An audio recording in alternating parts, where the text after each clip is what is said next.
Hello, everybody. Welcome back to the Sunday Matinee. I'm your host, Ben Stahl. It is Saturday night, March 13th, and you might be wondering, wait a second. You usually record on Sundays and then post on Mondays. What's the deal with that? Well, I'll explain right now.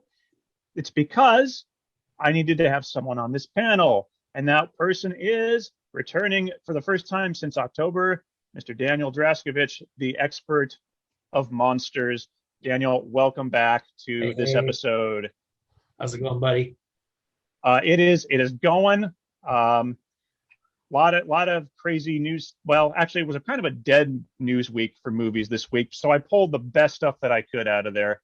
But we're gonna have a lot of fun talking about two very, very amazing movies that are, of course, beloved to you and me, and a lot of monster fans around the world. But joining us also tonight for the first time on the show is Travis Martinez. Travis, welcome to the show. Hi, thanks for having me.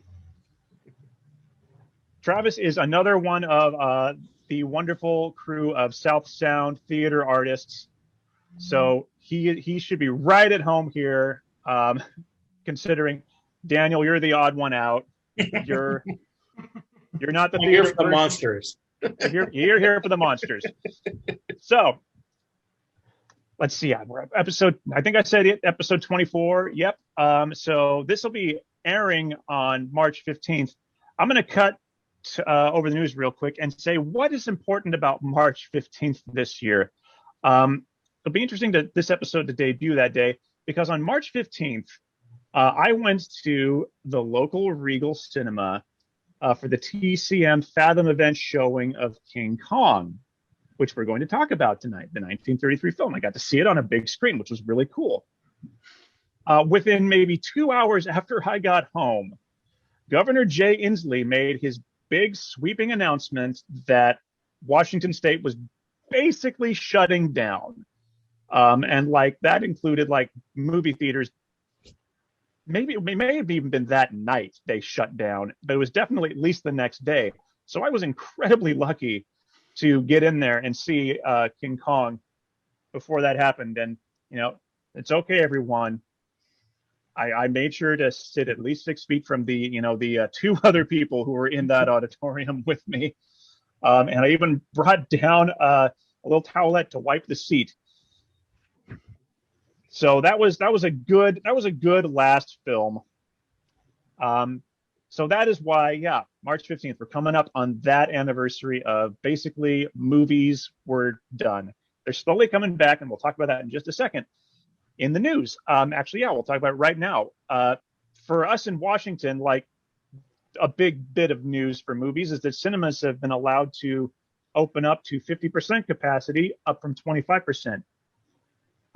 Now, most of the Regal cinemas, I believe, are still closed down. I've checked on IMDb. The Century theaters in Federal Way and at Point Ruston and Tacoma are open. The AMCs are all open.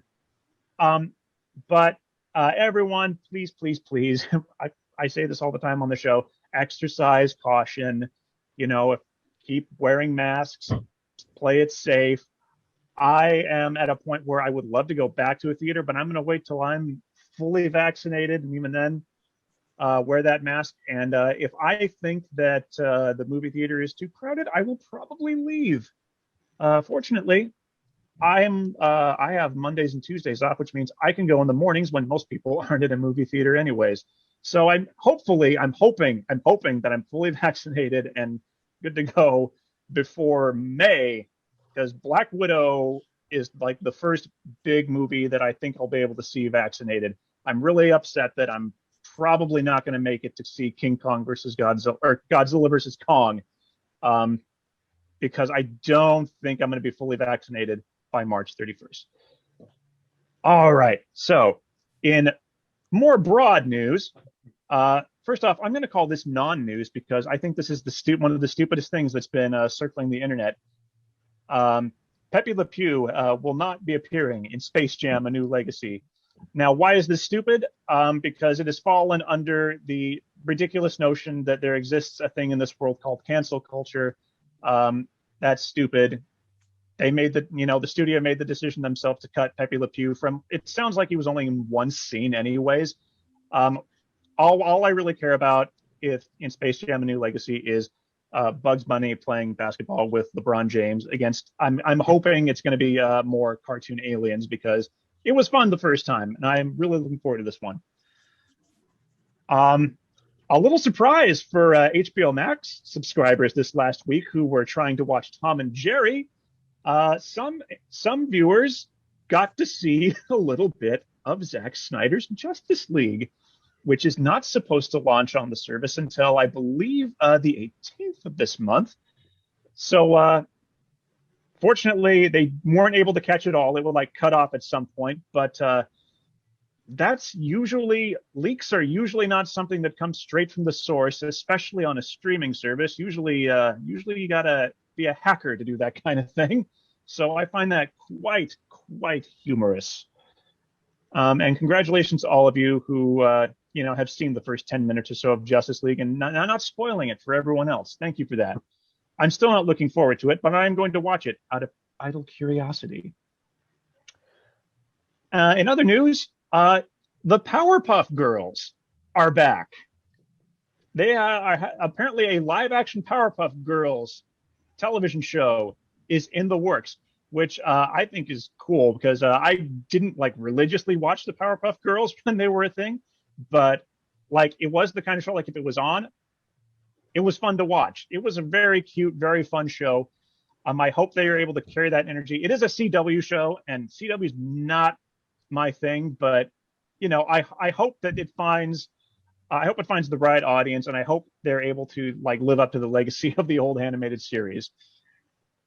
Speaking of HBO Max, they are going to debut a cheaper ad-driven iteration of their streaming service in June, which is great for everyone who does not want to pay. I think it's $15 a month. I don't know how much cheaper it's going to be. And if you don't mind ads, I have the ad-driven version of Hulu, and I just don't care. Daniel, of course, you and I grew up with ads on TV all the time. So, so it's not, it may be a good thing. I have heard that sometimes that HBO gets ads in the middle of movies, and that kind of sucks. I not so much mind with their TV shows, but movies I kind of like to experience uninterrupted. I think we all would prefer that. And finally, I think this is just a cool bit of news. Michael B. Jordan is set to direct Creed 3. I've said on the show before, I have never seen any of the Rocky movies. I should probably fix that with at least a handful of the ones that are considered good. I've heard the Creed films are really good. Michael B. Jordan is awesome. So that may be one I have to start catching up on before that comes out, I believe sometime next year. All right, so that's it for the news. So this is a segment I started up last week. So, we'll see what comes of this. Has anyone watched anything new or fun, or just revisited a classic in the last week? Not counting the movies we're going to be discussing tonight. Travis, did you watch anything new or fun this week?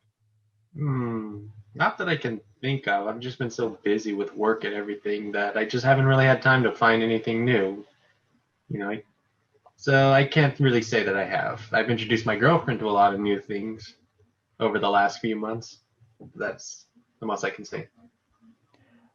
Well, before we started recording, you were talking about Friday the 13th and that really cool box set that you got from Scream. So that's cool. Mm-hmm.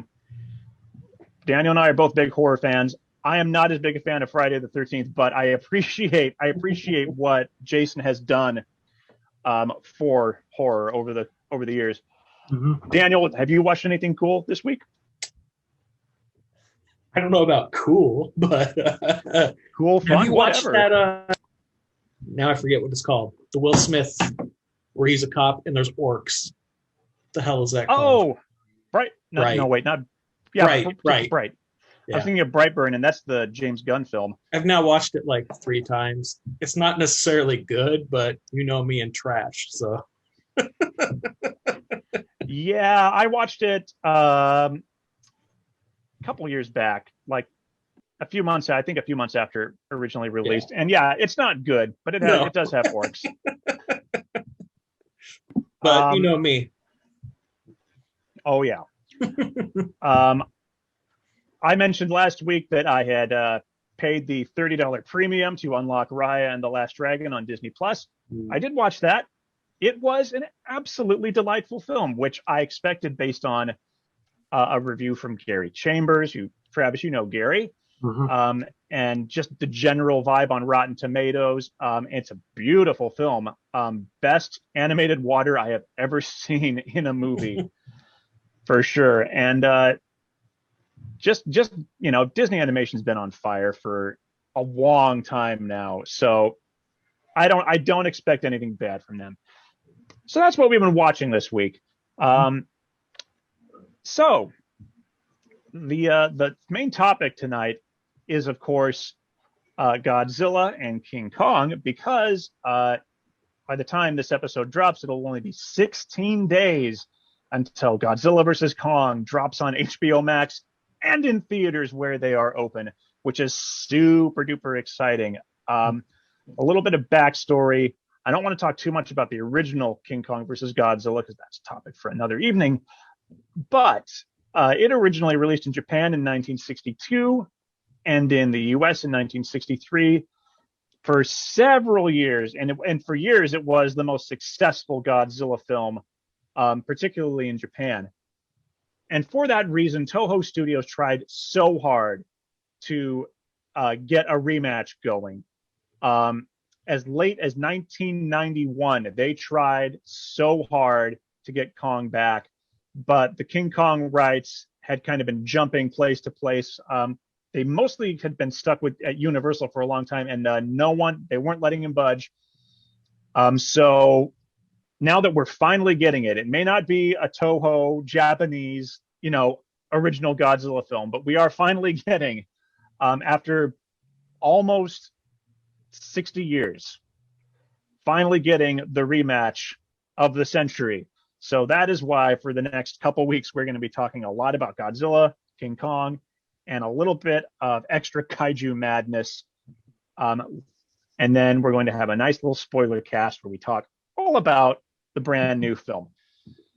So, of course, the two stars of that film are Godzilla and Kong. And a lot of people, probably a lot of younger audiences, very likely got their introduction to Godzilla via the 2014 film. And I imagine a lot of younger people may have gotten their introduction to King Kong either in 2005 with the Peter Jackson adaptation, which follows the original film story-wise and then gets just big. It's a big film. And or if not, possibly even in 2017 with Kong Skull Island, which is the Kong we're going to see fighting Godzilla. But oh boy, these characters go way back, especially King Kong. The original King Kong was released in 1933. The world had not seen anything like it. Films, of course, were still very much in their infancy. Talking films, even more so. We'd only had maybe a few years worth of talking films. And no one had seen anything like King Kong. It was the first real big monster film. There was, of course, there was The Lost World, which is a silent film. But, Kong just took it to a whole new level.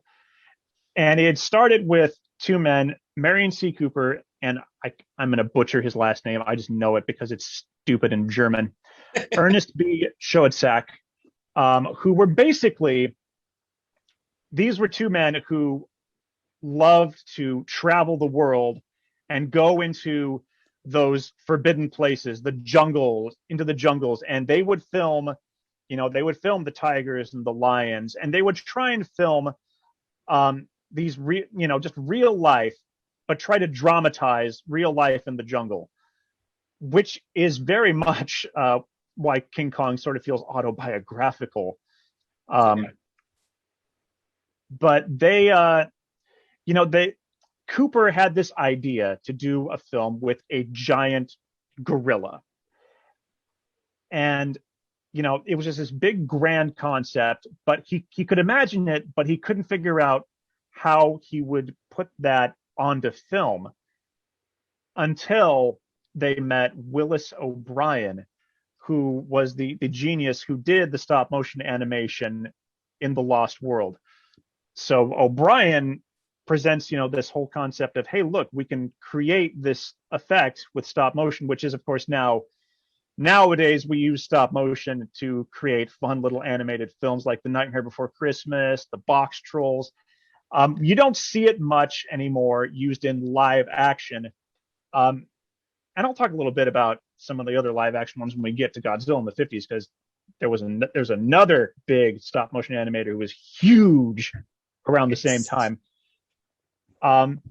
So Willis O'Brien was working on a film for RKO called Creation, which is sort of like, I would describe it as a sort of Swiss Family Robinson with dinosaurs. Like this family gets, stranded on a deserted island, and there's just dinosaurs and all kinds of weird prehistoric creatures everywhere. Willis O'Brien, Marion C. Cooper had been brought into RKO to sort of oversee some productions, and he saw Creation. He saw that it was going to be massively over budget, and he said, we need to shut this down. But, I'm only here on the condition that you guys will let me make my giant ape movie. So he brought in Willis O'Brien, and a lot of the models that O'Brien had built for Creation are what ended up in King Kong. And the rest is history. From the casting of, was it Robert Armstrong, Bruce Cabot, and of course, Fay Wray in the role that would define her career, for better or unfortunately for worse. Her career unfortunately never really ascended past Kong, which is a damn shame. Yeah.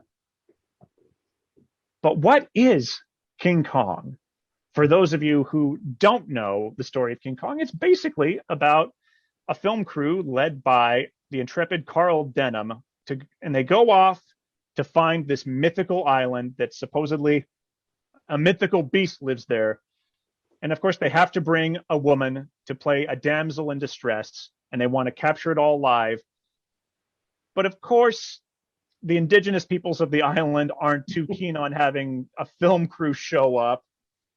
They interrupt a ritual sacrifice to their god Kong, and the indigenous people sneak on board the ship, kidnap the actress, and send her off to Kong. And so now we have a big old adventure to save the damsel in distress.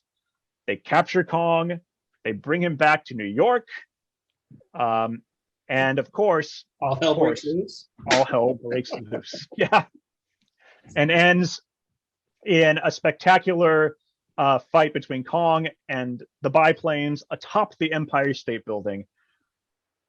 So, I mean, I really feel like I shouldn't have to tell the story of King Kong, but if you really haven't seen it, that's what it is. And I'm sorry if I just spoiled it for you. Why are you watching the video then? Exactly. So Kong was huge, and Kong left a huge legacy. Unfortunately, I will say that nothing ever quite was as good as that first film. There was one direct sequel, which I believe had to be within like 2 or 3 years later. I think it was definitely. Year. I think it was the next year. Yeah. That sounds about right, because as I recall, it was a rush job. Like they wanted to get it out the door because the first film was so big. And it's the second film just sees Carl Denham returning to Skull Island, encountering a smaller child of Kong, and basically they're just looking for treasure in this film. Mm-hmm. It's not terribly deep. In fact, I would actually, I would argue, especially when we get to Godzilla, about which film is deeper. King Kong itself isn't a very deep film.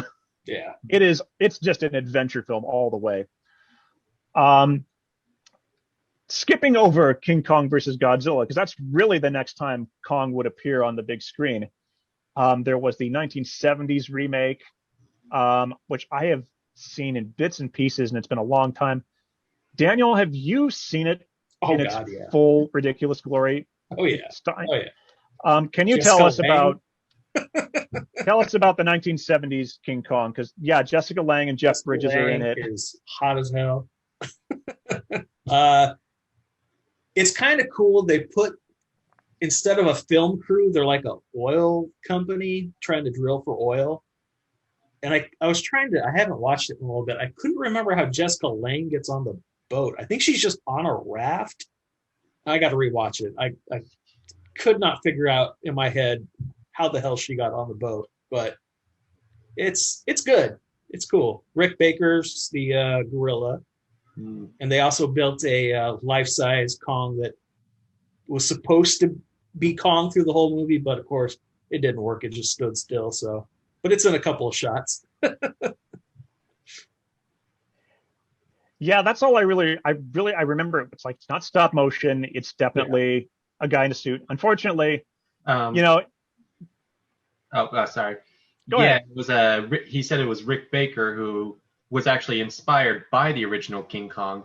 Because Rick Baker is a very famous makeup person who did what was that? American Werewolf in London, I think he did. Mm-hmm. He did the makeup for Jim Carrey's The Grinch. He did Ron Perlman's Hellboy makeup and pretty much all the Men in Black stuff. So the fact that King Kong inspired him, and then he later went on to do the effects and played King Kong, I feel is really, really nice. And I think he did it like real fast too. I don't think he had a lot of time to make the suit, and he knocked it out of the park. It looks great. Oh yeah, no, like I've only seen clips, but like the suit and the effects, like again, are super amazing. And Rick, like I said, because Rick Baker's on that level with Stan Winston, like he does really good stuff. Yeah. Was it Rick Baker or Stan Winston who also did Harry and the Hendersons? I think Rick Baker did. Ooh. Yeah, I think Rick Baker.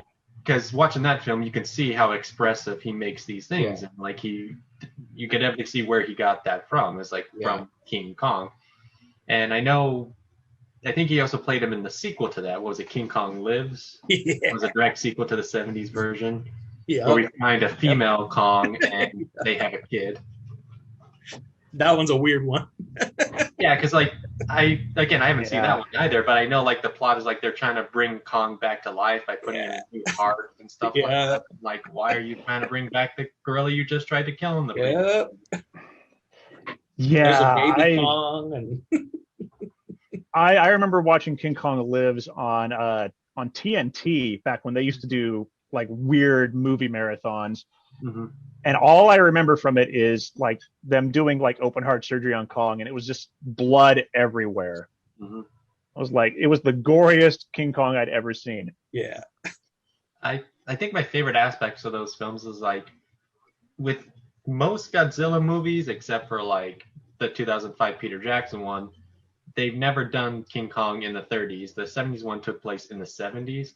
So you see a lot of that dated references, like instead of the Empire State Building, I think he's climbing, what was it, the World Trade Center? Yep. So that's pretty interesting to see. Yeah. But I think that's also just because everybody knows the original's so good, like the only thing you can do is just do your own thing. Yeah. There's no dinosaurs either. There's like a giant snake or something. That's it. And then of course there really wouldn't be another like a really like big King Kong movie. There are of course like a bunch of weird little films, like what is it, like King of Kong Island, stuff that no one has like really seen. Konga. Yeah, Ape. You ever watched Ape? Konga. No. There's this really dumb parody movie I heard about on YouTube. It's like Queen Kong. Oh. It's great. Like, I mean, it's not great, but it's not great. It's a parody, but it doesn't know how to be a parody. Right. And it's like the genders are reversed, and it's just like the Anne counterpart falls in love with the female Kong to the point where he stays on the island to be with her. Yeah. It's just dumb. So then really after the 70s movies, there wouldn't be like a real sort of King Kong movie again until Peter Jackson did it in 2005. And when this came out in theaters, I saw it like once a week for a couple weeks because it was a fun movie to see in the theater. But since then, I haven't watched it as much since getting it at home because you kind of do need that giant screen to appreciate that film. And also it is very long. It was definitely a sign that Peter Jackson may have started to get a little bit of an ego because the original film is only about an hour and 40 minutes and it's paced really well. And there's so much filler that Peter Jackson threw in. Yeah. Some stuff is great though. References. Yeah. There's some great stuff. The insect pit, which was cut from the 1930s version, was one, just absolutely disgusting and wonderful. But yeah, and two, just like a perfect homage to what we should have seen in the original film. But nothing really has had the impact of the original film. As Travis pointed out, it inspired Rick Baker. It inspired Spielberg, George Lucas. Recently, I saw Mark Hamill tweet that King Kong was one of the films that inspired him to get into acting because where else in the world could you, create a story with a real giant ape? It was just amazing. But for us, I think, Daniel, you and I, of course, saw this on VHS way back in the day. It's one of the first movies that I just remember being in my brain. I've told the story on this show of, my dad would watch two movies religiously over and over again, Goldfinger and The Bride of Frankenstein. King Kong would have been like the third in that trifecta, a film that was just constantly watched in the house. So I don't remember a time when I didn't know King Kong. And it was really cool to see it on the big screen last year and see little things sometimes that you don't necessarily catch because I'd never really watched it on on a big home, a home theater screen. Last time I probably watched it at home until just recently was on what we consider now to be a tiny little 20-inch tube television. Yep.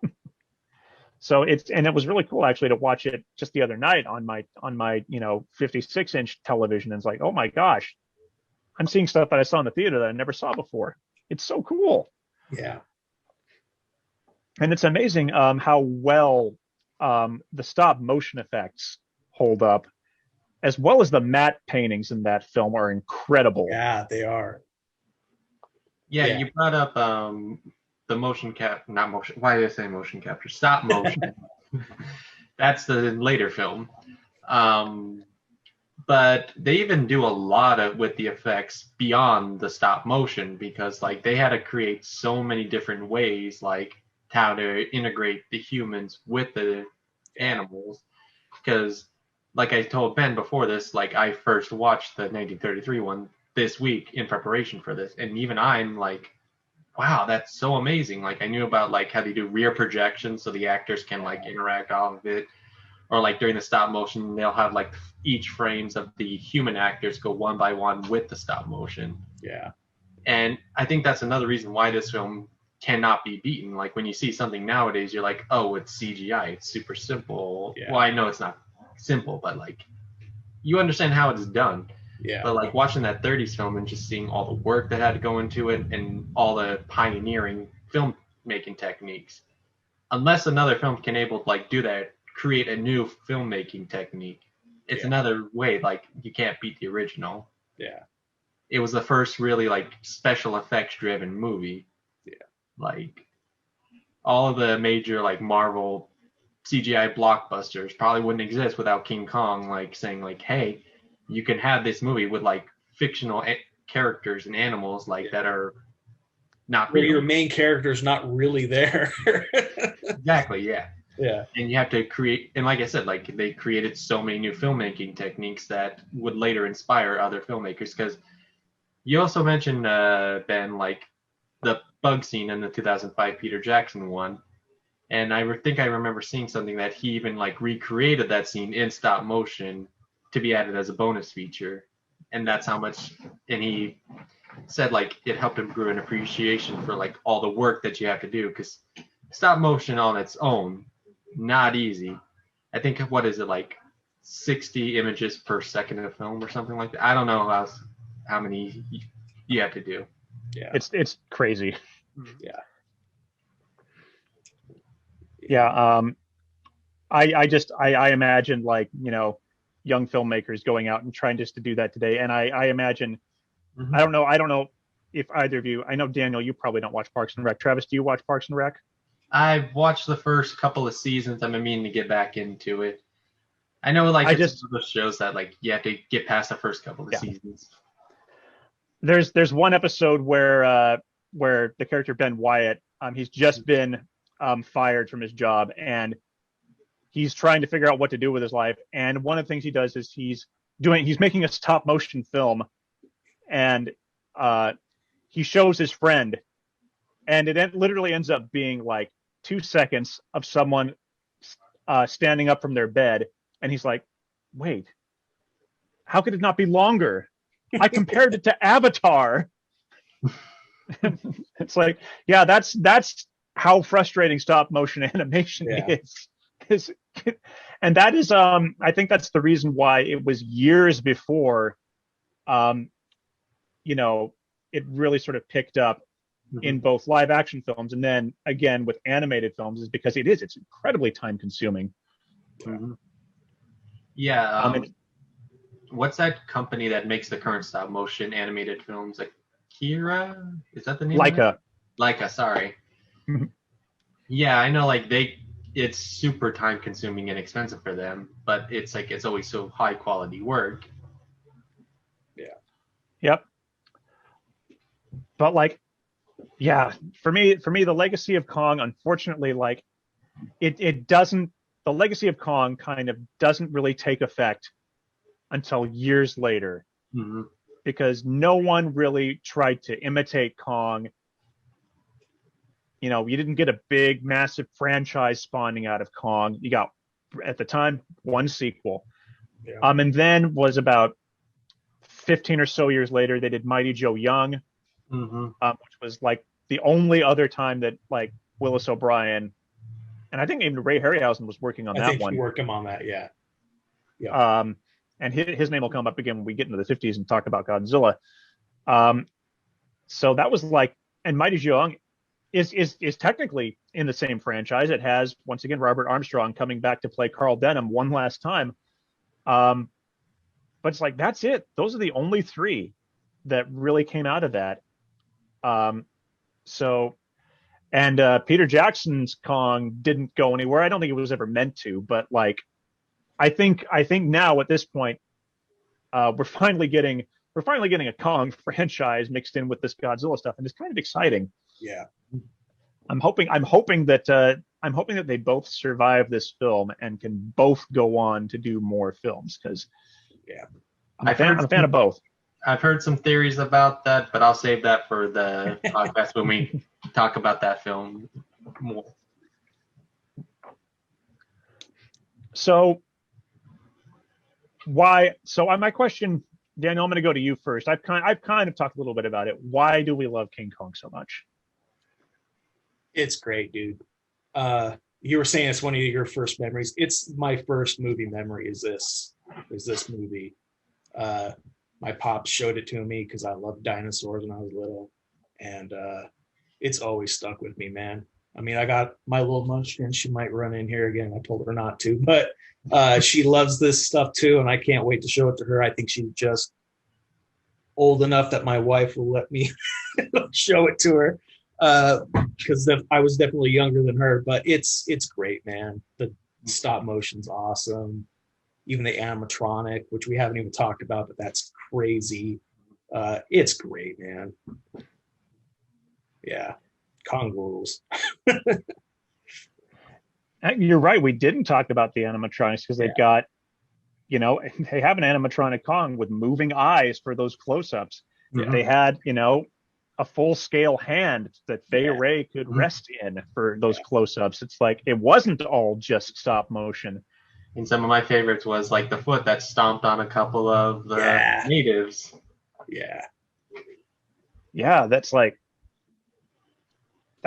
also some heavy duty stuff. And that the fact that they're able to, blend that in with the stop motion of him like swatting at the natives who were throwing spears at him. It's like it's all great. It was a landmark film. Yeah.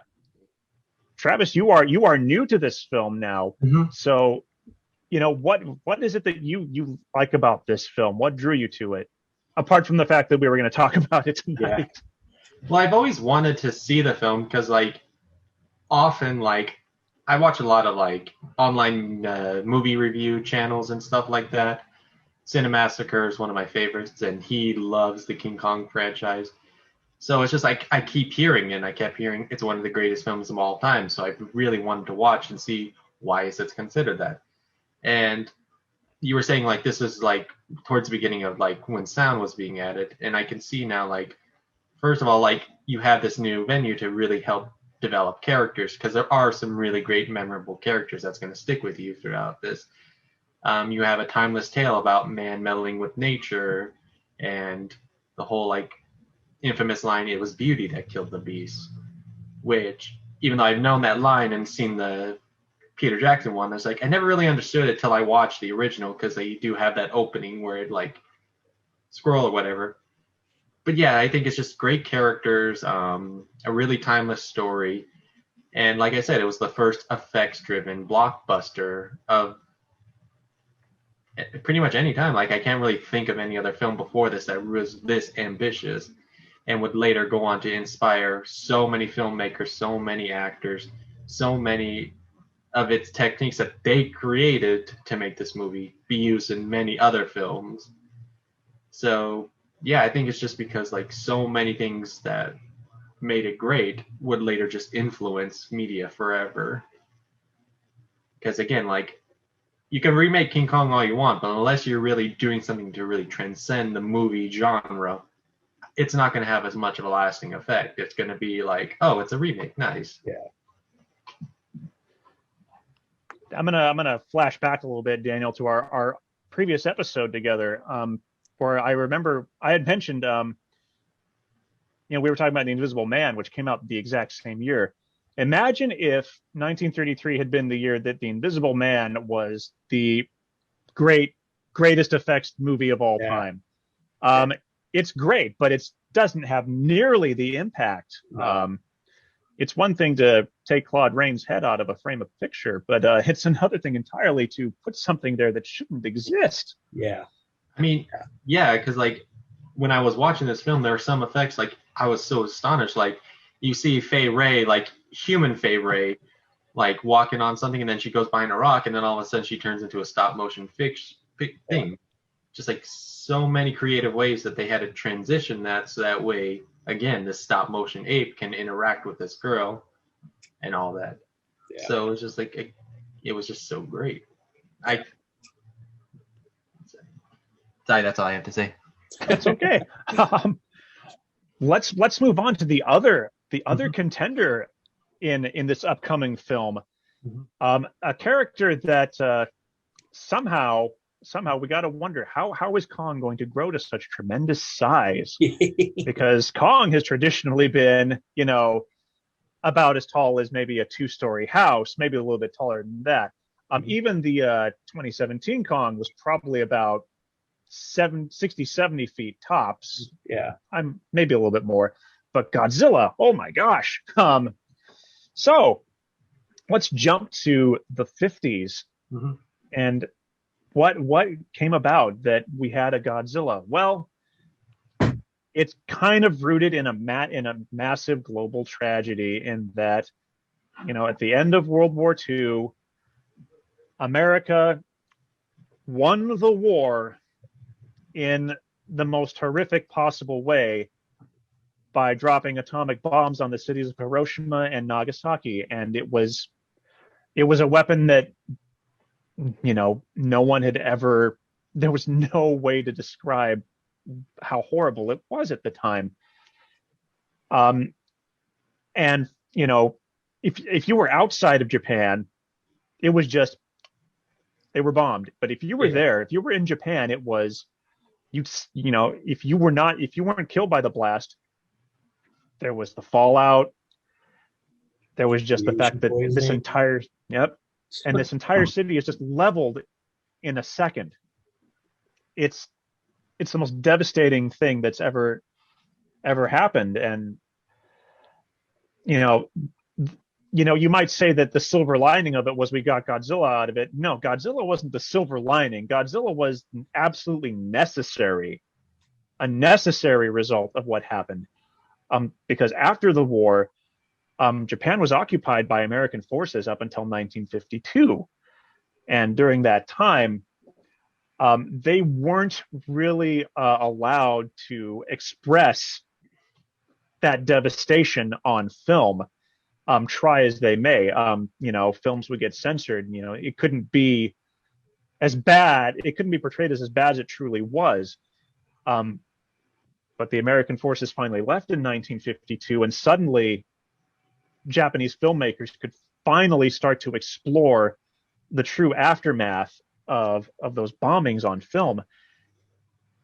So at Toho Studios, their producer Tomoyuki Tanaka had flown over to Indonesia. He was looking at doing a sort of documentary style film about the conflicts that were going on there. But for whatever reason, the studio decided not to do this film. But on the way back, he looked down, out of the plane, and sort of thought about, this was all. I should also mention this was also just right after the American nuclear testing in the Pacific at Bikini Atoll that resulted in the Lucky Dragon number 9 drifting into, the fallout of that. And of course, the poison tuna, one of the crew members died. It was basically Japan reliving the end of the war. And he looked down, thinking about what has been going on, and he thought, what if these nuclear tests awoke something in the ocean? And again, just like Kong, the rest is history. They were able to pull in Ishiro Honda to direct, Akira Fukube to score it, Eiji Tsuburaya on special effects. The Toho Studios did not have an effects department before Godzilla. They realized during this production, we need an effects department because this film, it's another film. It's like those effects absolutely blew everyone away. Yeah. So what is the story of Godzilla? Again, we're into spoiler territory, and it's another simple tale. But no one has also really, the 98 film and the 2014 film, unlike Peter Jackson's film, those aren't really like hard remakes. Yeah. In this film, it's nuclear testing in the Pacific awakens a creature in the ocean, and it starts sinking Japanese fishing ships. And the ensuing investigation on a Japanese island not far off the coast results in the discovery of a giant, crazy dinosaur monster. And that dinosaur monster decides, hey, I'm going to go attack Japan. And every weapon that the Japanese have is useless against this monster. The only thing that they can try is a super weapon that is doesn't seem as devastating when you first think about it as a nuclear bomb, but when you really think about it, it's a devastatingly powerful weapon that destroys oxygen in the water and liquefies all life in the water where it's deployed, which is pretty awful stuff. And it's the only, at the end of the movie, it's the only weapon they have to use, and the scientist who creates it sacrifices his own life so that his invention cannot fall into the wrong hands, now that the world knows it exists. And it's just a super poignant ending and a ridiculously poignant movie. I talked about, Kong isn't necessarily deep. It's an adventure film at heart. Like I said, Godzilla is not a silver lining. It was absolutely necessary. And the older I get, when I watch it, the harder it is to get through certain scenes. I got super duper teary the last time I watched it, when they're going through the hospital and you see the mother die and the young child starts crying. Yeah. It's absolutely devastating. Yeah. Because again, Travis, you just watched this for the first time. Daniel and I first saw it, we were probably 7 or 8 years old. And this is, 2 7 or 8 year old, kids living in friggin' suburbia, that little bubble where, like, we don't know what the heck goes on in the world. We're kids. At the time, it's like, and it wasn't our first Godzilla movie either. We'd seen quite a few. So it was another Godzilla movie for us. And yeah, the older I get, it is just a rough film to watch, but it's so good.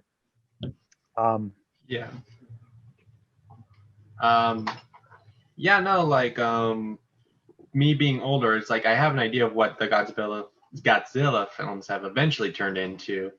Like when you think Godzilla, you think, oh, campy, he's gonna fight aliens, he's gonna do his little dance, he's gonna curl up into a little shrimp ball and fly away, stuff like that.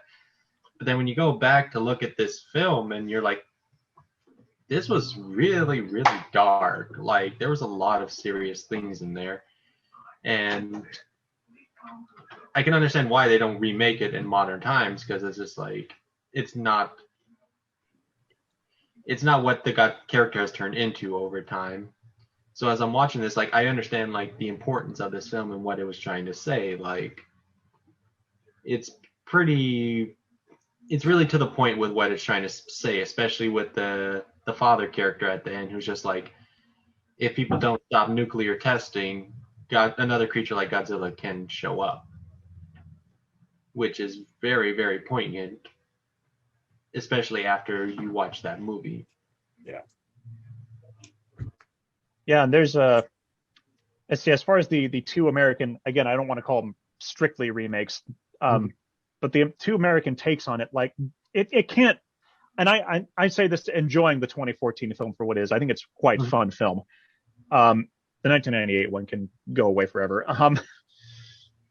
But no matter what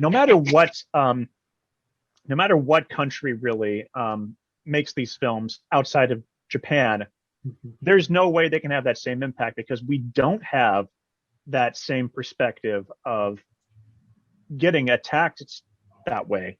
And that actually kind of applies to how they brought Godzilla to America the first time 2 years later after its original release in 1956. It's not a different movie per se, but director Terry Morse filmed additional scenes with actor Raymond Burr, edited them actually quite well. They're very well edited into the film. Yeah. Pretty sneaky. And of course, yeah. and it's mostly dubbed into English. There are a few scenes that are still in Japanese.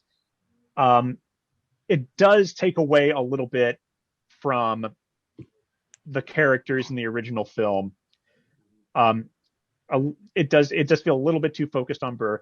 Of course, Daniel, you and I for several years only knew this version because the Japanese version, to the best of my knowledge, had not been shown in American cinemas until 2004 for its 50th anniversary. I was very lucky to be able to bus up to Seattle, rather. Didn't have my own car back then. And I think the whole family only had one car that could make that kind of trip. Yeah. So Dad and I busted up to Seattle. I think it may have been the first time I bought movie tickets online. I had to see it. It was definitely worth it. And then it came out. Thankfully, it's been available on DVD for like quite a few years now, both versions. But you know, the Americanized version, Godzilla, King of the Monsters, was seen at the time as respectful to the original film's intent, and even Toho Studios themselves said, "We appreciate what you did with this film." I will say nowadays, you don't need to do that anymore. No. You don't need to do that to make things comfortable for an American audience. We're at the point now where it's just like just throw subtitles in it. Yeah. Or if you can't handle subtitles, it's okay. You can watch a dubbed version. Yeah. But there's no. I really like, and because Americanization of Godzilla films didn't stop here. I won't talk about King Kong versus Godzilla. Again, that's the most Americanized Godzilla film since the original. I will, however, talk about like they tried to do the same thing with Raymond Burr for Godzilla. In Japan, it was called The Return of Godzilla. In the States, it was called Godzilla 1985 or 84, and it didn't work. If you watch the Japanese version of that one, that is just so much better than its American counterpart. So much better. Yeah. But we're jumping ahead 30 years. We need to keep talking about the original film. So in the 50s, on the state side, we of course also had our own monster films that were dealing with the concept of nuclear atomic mutations. Just the same year, Warner Brothers released Them, which is a movie about giant ants, and they were all animatronic. Ray Harryhausen had just the year before done some incredible stop motion work on The Beast from 20,000 Fathoms, which is actually kind of a Godzilla-like movie. Yeah. And definitely a movie that Godzilla, everyone says, oh, Godzilla is inspired by King Kong. It's like, people don't necessarily know that they were also looking at Beast from 20,000 Fathoms. And it's obvious when you see that movie. It's like, oh, it's a giant dinosaur. Yeah. So that, and the stop motion effects in that are great. And Harryhausen would keep doing great work like with It Came From Beneath the Sea in the 50s. So, but American studios weren't making films with people in rubber suits. No. If they were, there's stuff I don't know about and probably don't want to know about. They're probably just absolute bottom of the garbage can. But they looked at King Kong. Toho looked at King Kong and they said, we don't have the time to do this. Stop motion is great, but we just don't. Yeah, we'd love to do it this way, but it's too time consuming. Yeah. What can we do?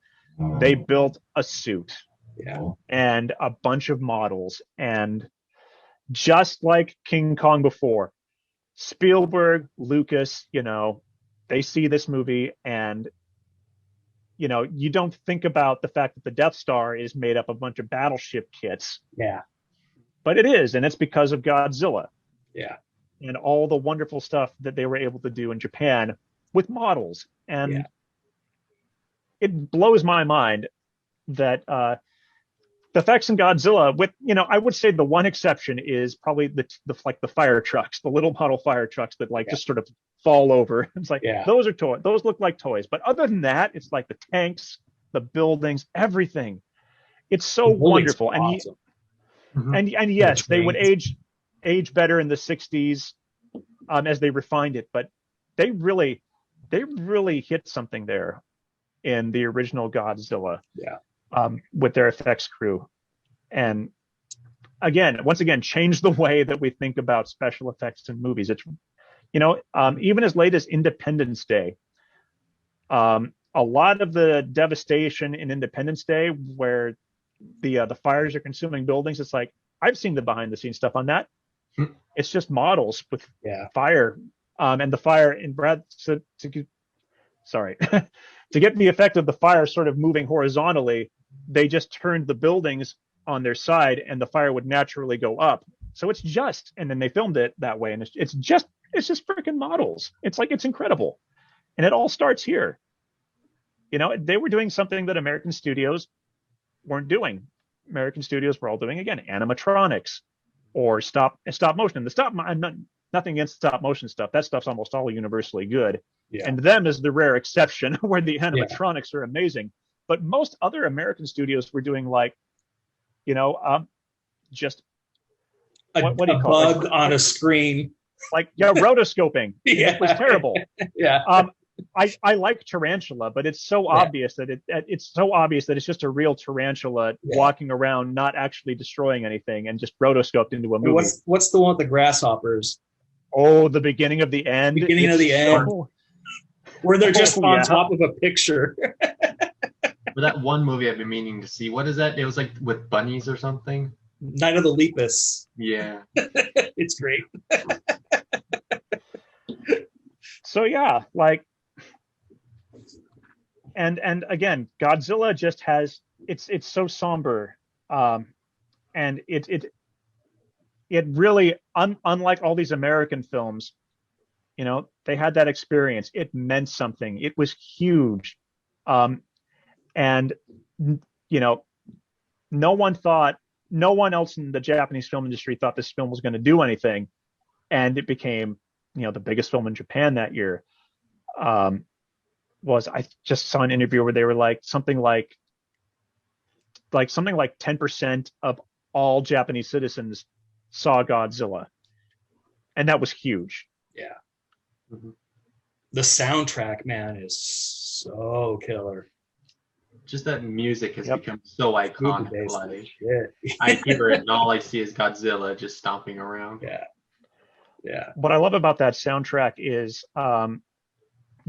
that theme would ultimately be refined in King Kong versus Godzilla, and then I think perfected in Mothra versus Godzilla in 1964. And that's like, and then it was it. But you can hear it. You can hear where it came from, and it's so wonderful in the first film. It's just slower and more somber the way it needed to be. I like it in this one the best. It sounds dirty. It's like, it's scary. The only thing I don't like about it, and it's not the score itself. I recently watched an interview with Akira Fukube, and he says, he said, I don't know how people can compliment me on this soundtrack. It gets drowned out by the sound effects so much. It's like, he's not wrong. He's not. Like, and that's, I think, the one, and we never even talked about the score for Kong. I don't think it's as good as Godzilla, but it's like, at least they got the sound mixing right for that. Right. The score for Kong is never drowned out by the sound effects. Like, those tanks in Godzilla are crazy loud. Yeah. Mm-hmm. But oh my gosh. Not even to mention just Godzilla's iconic roar in that film. So good. Mm-hmm. Like, and that was. It definitely feels like an early version, because like when you hear it now versus then, there's definitely a lot of changes. But at the same time, like I think Ben said, they didn't really intend for it to be this iconic franchise, so they just went with what they had. And what was it? Just a leather glove on, what was it, a violin or one of those? It was some kind of bass. Yeah, something big. I was like, I know it's not a violin. I know it's like one of those big you have to hold. Yeah. Yeah. It was, and it's like, just do that, run it through processing a little bit, and it's like, oh my gosh, like, so Godzilla, I would argue, and we'll ultimately make this decision at the end of this episode. Mm-hmm. Godzilla's legacy kicked off right away. Mm-hmm. Just like King Kong, Godzilla got a quickie sequel that isn't bad. It's not nearly as good as the first film, but it's not bad. But more importantly, Toho decided not to just stop at Godzilla after the sequel, which in America is called Godzilla Raids Again, which is, I think, the most apt title for it. I think in Japan it literally translates to Godzilla's Counterattack, which makes less sense to me. But before, like in between that and King Kong versus Godzilla, which is only the third film in the series, they had Rodan, Mothra, the Mysterians, Varan the Unbelievable. Oh gosh, what else? Ghidorah, didn't he have his own film? Huh? Ghidorah. That would be later. Yeah. That would be later. Atragon. Atragon. Yeah. Latitude Zero, but that's later too, I think. Yeah, that's almost the 70s. Yeah. But like, yeah, in between those two Godzilla films, you got so many other franchises that you know, it would basically become the Godzilla cinematic universe. Yeah. Like, Godzilla did so much for cinema that we take for granted nowadays, or we attribute to franchises that admittedly have done it better. Um, in terms of continuity, Ghidorah the Three-Headed Monster is sort of the first Avengers of the Godzilla films. A big new villain, and three of the previous monsters have to unite to save the Earth. And it's like, yep, that's basically what the Avengers ultimately is. Marvel just, they did it better so many years later because they planned it all out in advance. There was never a point where Toho was like, we have a plan for the next 10 years worth of Godzilla films. Yeah. They just played it by ear, but it worked. And they were also, before Batman and James Bond made it popular 15 years ago, Godzilla has been rebooted like three times at this point. Yeah. It's like, it's considered an entire series of films, but there are eras. Yeah. They are divided out into eras. The first one being 54 to 75, then 84 to 95. Hey, say. Yep. And then 1999 to 2004. Millennium series. And then the modern era, which is, I would say, ongoing. It started in 2016. Has it ended? Will it end? Question mark. We're kind of in a weird limbo area because Toho can't technically, because Godzilla has been licensed out to Warner Brothers, they can't technically make a live action film. They've done some interesting stuff with animation, which unfortunately I haven't watched all of them yet. I've heard. I've heard it's rough. It's rough. But so it's really it's crazy, and technically still at this point they're going to get eclipsed in a few years by Marvel, but right for now it is the longest running film series of all time, which is crazy. That, like, you think most people are going to be like, oh, it's James Bond. It's like, no, sorry, it's not a franchise from an English speaking white studio. It's these awesome people over in Japan who have been doing this for years. Yeah. And it all started with that one film. And the legacy of Godzilla, of course, has also changed. As Travis has said, it has gotten campier. Slowly but surely, Godzilla became, villainous for a few films, even though Kong versus Godzilla is definitely campy as heck. Yeah. To reluctant hero in Ghidorah the Three-Headed Monster, to literally the friend of children by the time you get to the 70s. Yep. And what did we get here in America? We got the 1998 film, and we don't need to talk about that at all, except for the fact that it exists. Originally, it was, I believe, there was a screenplay by the Pirates of the Caribbean writers. Yeah. Before. I've seen a lot of videos on that script. It was going to be a bit more closer to Godzilla's character. They even had Stan Winston make a maquette and all that. That's pretty cool too, by the way. Everybody should go look at it. It's cool looking. And he was supposed to fight an original monster because they couldn't get any license for his trademark villains, kind of like the 2014 film. The Griffin. The Griffin, which was supposed to be like a mutation of like different animals together or something like that. Which is also a cool model. It is. But then it's just like, you got, what were their names? Dean Devlin and Roland Emmerich. Yeah. Yep. They the Independence Day guys. Yeah. And they read the script, and the famous quote is like, it was a good script or whatever, but it's not something we would have ever made. The last half is just two monsters fighting each other. And I'm like, yeah, they're clearly not fans. No, so then they rewrote their own original script, and I think they only watched like the first Godzilla movie, and you could see that in like the original Godzilla, because like there's a scene in the original Godzilla, because as I'm watching it, I'm like, hey, that scene looks familiar. Yeah. Where they're like in Godzilla's footsteps, testing radiation, pulling the fish boats down. Yeah. and stuff like that. They do have some elements that honor Godzilla's origins a bit more than the 2014, but only in like Godzilla's portrayed as like a villain in the 98 film, as opposed to the 2014 film where he's literally a guardian of the earth. Yeah. We just talked about the 98 film way more than I intended. And that's okay. These things happen.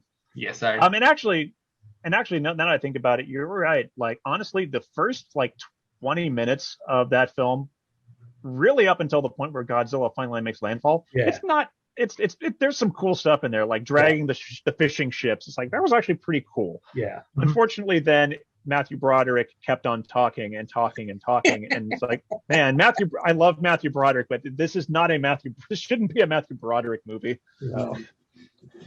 And poor Jean Reno is just phoning it in. It's like, oh man. He's one of my favorite parts of that film, honestly. Yeah, he's basically the only good part. But fast forward to 2014, and this whole like, holy crap, they're doing it again. Please be good. And they did a good job. I like the 2014 film. It feels a lot like the 90s Godzilla films to me, with the way that formula carries out with, sort of a serious film with fun elements, and the whole concept of, and the whole sort of Godzilla formula has sort of been like, there's a fight about a third of the way through the film, and then the monsters split up, and then they end up getting back together for a big fight at the end. Yeah. And that's pretty much the 2014 film to a T. Yep. The 2019 film, Godzilla King of the Monsters, is definitely monsters. Monsters all over. I did not like it as much. I enjoy the monsters. And I'm not trying to say that this is like a terrible, awful, terrible movie like the 98 film. But like, I don't know what they were trying to get out of the human characters in that film, because like, I felt like it was a complete waste of time for all these poor humans. Yeah. But we are where we are now. We're right at the footstep of Kong versus Godzilla again. So, my goodness, we're getting an American Godzilla monsterverse. Mm-hmm. And the fact that it didn't stop at King of the Monsters is actually kind of a miracle, given that it wasn't a huge hit at the box office. None of these films actually have been that big at the box office. That's just, I think that's just sort of one of the things about Godzilla is it doesn't fall into that same category of nerd culture that Star Wars and Marvel and DC have in the last few years, where suddenly, I don't think it's ever not been cool to be a fan of Star Wars, but like, Star Wars is something that almost everyone understands, even in passing. If you may not have seen all 9 films or watched all of the Clone Wars, you know what Star Wars is. At this point, everyone knows what Marvel and DC are. Everyone knows who James Bond is. Like, but you ask someone like, what is Godzilla to you? And the non-fans are just like, I saw the 98 movie, or I saw the 2014 movie. And it's like, okay. And it's like, it's just not quite as,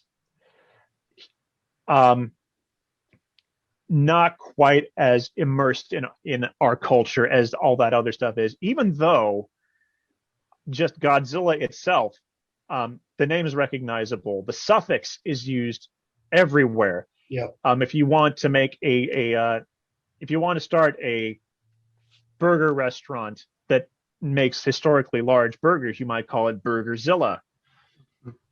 It's just a suffix that just denotes, giant, monstrous. It's not like Godzilla is an unknown. It's just people don't think understand Godzilla the way they understand Star Wars and all that other stuff that I love. Yeah. He's a joke to most people, I would say. Yeah, I think that just again stems from a couple of things. Like, I haven't seen all of the Godzilla films. I think as a kid they had a few on demand at my house, so I would put them on here and there. But again, I would watch like Cinemassacre, who was somebody who grew up in the 80s and 90s, and from what I gather from him in his area, they weren't widely available. You couldn't just go to a Blockbuster or whatever. So people who knew about it at the time, and the people who did, again, it was campy. It was a guy in a suit, Yeah. and you had like him dancing around fighting aliens, which is not easy for American audiences to process at times. Because like Japan and America, they do have separate like styles when it comes to filmmaking, and I think it's just because like it's hard to translate that, and the few American ones we have got have not made as much of an impact to us as like any of the other Godzilla films have had to Japan, or even the few fans of the whole franchise who have been growing up this for years. And I think that's why like Ben's like, oh, a casual fan or most people, they don't know much about it and stuff like that. Actually, bring up a point that I sort of got two ideas out of this. Mm-hmm. One, Daniel, you and I, we experienced the toil in the 90s of trying to find all these films on VHS. It was so hard because unlike Star Wars and the Marvel films of today, where, you know, they're distributed all by the same studio, the problem was Godzilla was imported from Japan, and hence several different studios distributed the films theatrically and then again on home video. Mm-hmm. So at that point, you didn't necessarily have a universal box set that you could find with everything, or one studio might go under and their film would disappear.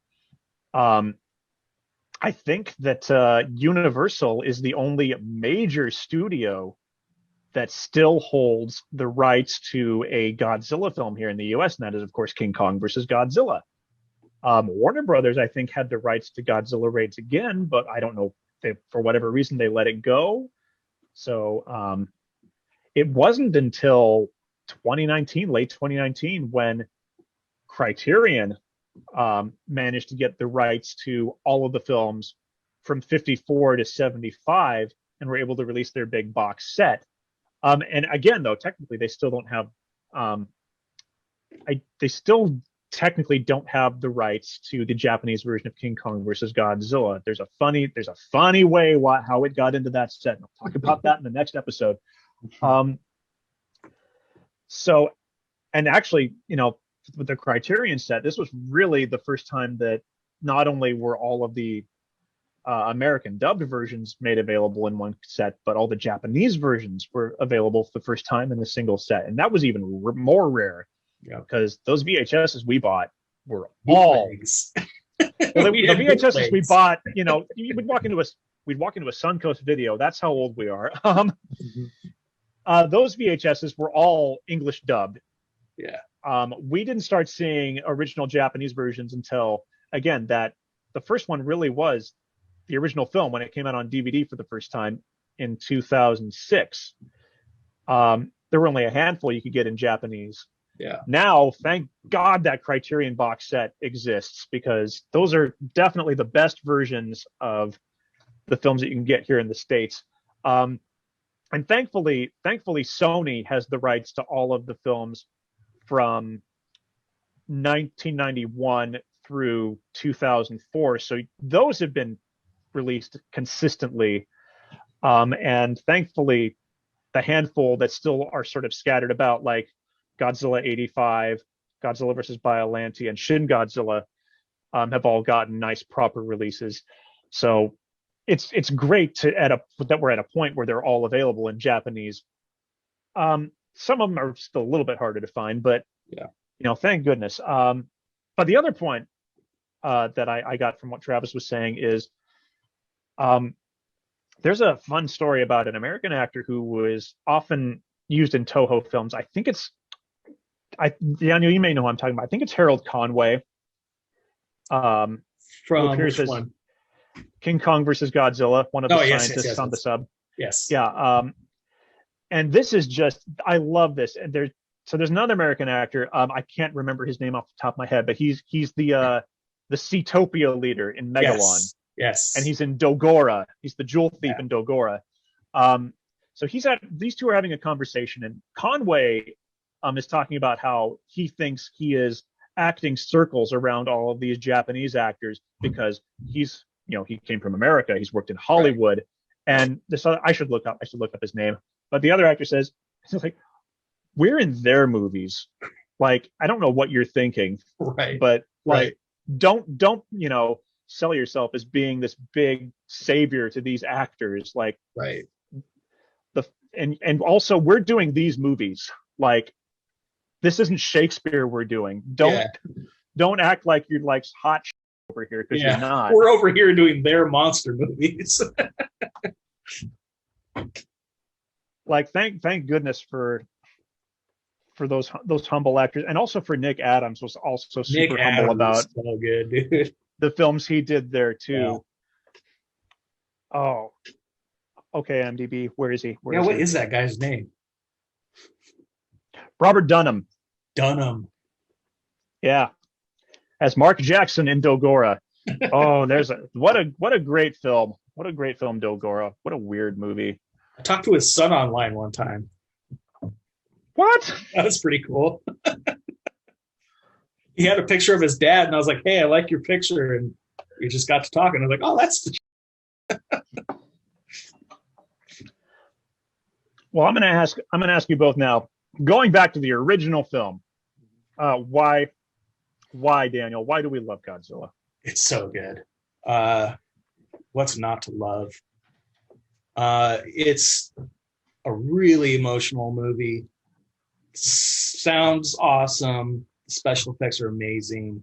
I mean, the puppet is the only weak part, and what are you gonna do? It still looks pretty cool. Godzilla means like the world to me. Me and my munchkin, Ben knows.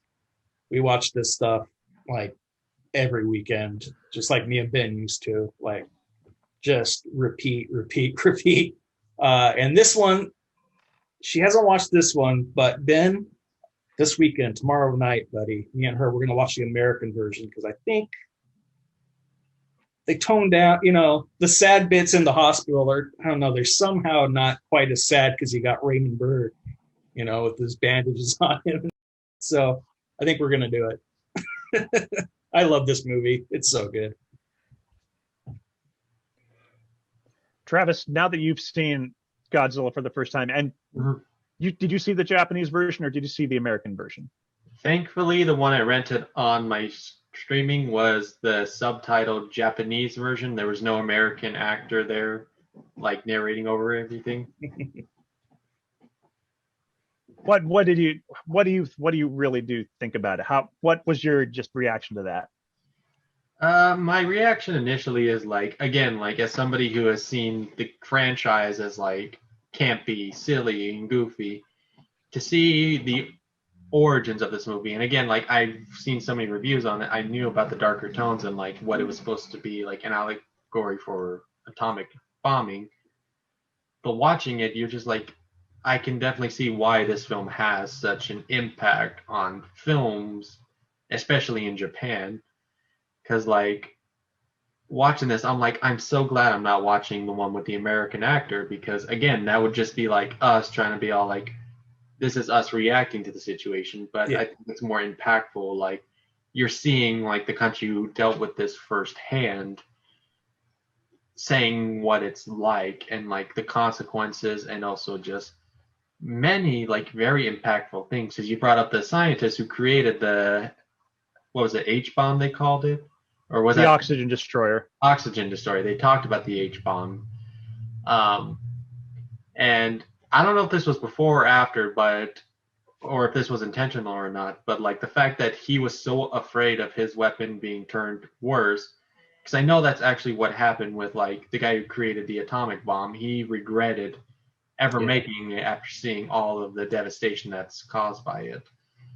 So this film, I felt like, was definitely super impactful, and I feel like the reason why it's so great is because, again, it handled a serious topic at a time where, like, they were still recovering from it. And to see like all this done so beautifully with great music, great special effects, some really good characters and all that, you just are like, it's just a really good like warning about what could be if we don't watch what we do. If we don't like take the time to realize the consequences of our actions before we make the actions. I also shout out to the actors too. We didn't name any of them. Yeah. But, man. I was actually just going to talk about one of the things I love about these films is you're going to see a lot of the actors from the early Godzilla films. You're going to see them again and again and again, and they're never playing the same character. Which if the second that happens in a Marvel movie, and it's happened like twice, some people just like raise their arms and just like, oh, you can't have that actor playing that character, even though they're in makeup this time around. And it's like, man, you watch the Godzilla films and it was one of our favorite games growing up. Yeah. It's that guy. Yeah. Akira Takarada would show up several times again, all the way through the 90s films. And he's even in a deleted scene from Godzilla 2014. Yeah. Akihito Hirata, who plays Dr. Serizawa, shows up again with an eye patch in Godzilla versus the Sea Monster. And he shows up as police scientists all the time. He's never the same. Yeah. It's wonderful. And these performances in this film in particular, I love that they have a romantic love triangle that doesn't get heavy on the romance aspect. Yeah. Like they continue to take the situation going around them very seriously without it becoming, because if this were an American movie, it would have gone the way of Creature from the Black Lagoon, where the two men would have become just super jealous of each other. Right. And it wouldn't have been a sacrifice. It would have been, I'm going down there with you, and whether you want me or not. Yeah. And it's like, oh, they just handle it so ridiculously well altogether. Yeah. Now that we've talked a lot about both films, I'm going to ask, and this is the devastating question, which one holds up better and which monster has the greater legacy?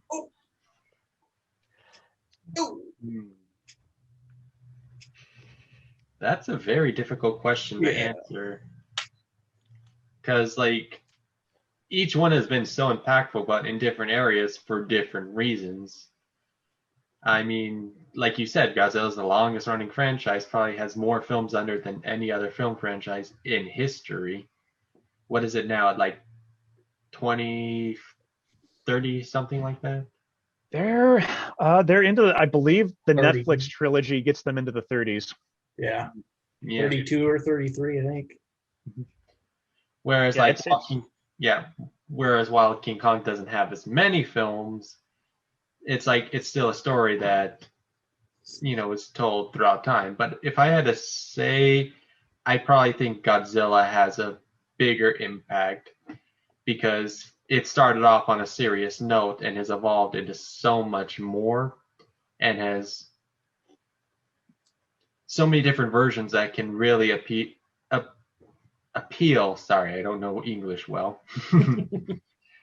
That can appeal to many different demographics. Whereas like King Kong is since it's still somewhat the same throughout most films up until the 16 with Kong 2017. 17.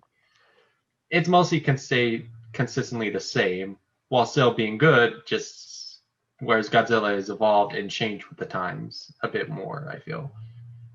So I think Godzilla, because again, like I said, great beginning with very serious messages and topics to deal with, and then changing into something else that can be a bit more uplifting. We handled something dark and serious, and now they could possibly grow and be. Sorry, again, I can't really articulate that one. I hope you understand what I'm trying to say. Yeah. Yeah, I got to give it to Godzilla too. Kong, as far as like movie making, maybe has a better impact. Yeah, But that too. the character of Godzilla is, you can't beat him. Yeah, it's a legitimately tough question, and I'm trying to think of like a more modern or accessible comparison that I can give for anyone out there who's watching. But like, yeah, I don't know. Like, it's I don't know. I'm trying to think of two Marvel characters I can use, but like everyone has picked their Marvel characters, and that's just not a fair way to go. Yeah, I would say like Iron Man and Cap, but that's very, very people are decisive on. Yeah, it's tough. And I agree. Like, it's tough because without Kong, we may not have had Godzilla. Yeah. We may not have. I mean, the fact of the matter is, we probably still would have had something because, again, Godzilla was something that was necessary that came out of the fallout of World War II. Yeah. But I don't know if Godzilla would have been as ambitious or as good as it was because they had Kong that had set a bar so high already. But the story of Godzilla, I think, is just, again, yeah, we've all said it. The story of Godzilla is just more impactful. Kong is a wonderful, fun adventure. It is great escapism, and you know, it's also very somber at the end. Like, both have very somber endings. You know, Godzilla isn't necessarily evil. It's just an animal that has been awoken and doesn't know what the heck to do. And so, yeah, like you don't even see it being intentionally destructive in the film. And that's something that they, you know, the special effects producer Eiji Tsuburaya gave to the Godzilla suit actor Haruo Nakajima was, you know, you're not just intentionally, I don't want you to intentionally crash through buildings. I want you to swipe at things, like you need to get them out of your way. It's like, that makes sense. You know, it's an animal. Like, when a dog or a cat needs to get through something, it's not gonna, you know, it's not gonna use its human brain that does, you know, it's not gonna say, oh, I need to pick this up and get out of my way. It's gonna swat at it. It's gonna jump over it, go around it. It's gonna do what it needs to. Yeah. You know, it doesn't have that same problem solving strategy. So yeah, it is. They're just animals. Mm-hmm. And it's hard to see them die at the end. I think it's a little bit harder to see Kong die because, like, you really, Kong at least has that connection with humans that Godzilla doesn't. But like, it is a they both work because we connect with those characters, and even more so with Godzilla later on, because again, Godzilla is becomes that great hero that we all love. So that leads me to sort of the last big question I have here, and I'm going to ask first. I'm going to go to Daniel first. I'm going to ask you, what are your favorite Kong and Godzilla films, with the asterisk that aren't in the case of Godzilla, that aren't Godzilla, and in the case of both of them, aren't King Kong versus Godzilla.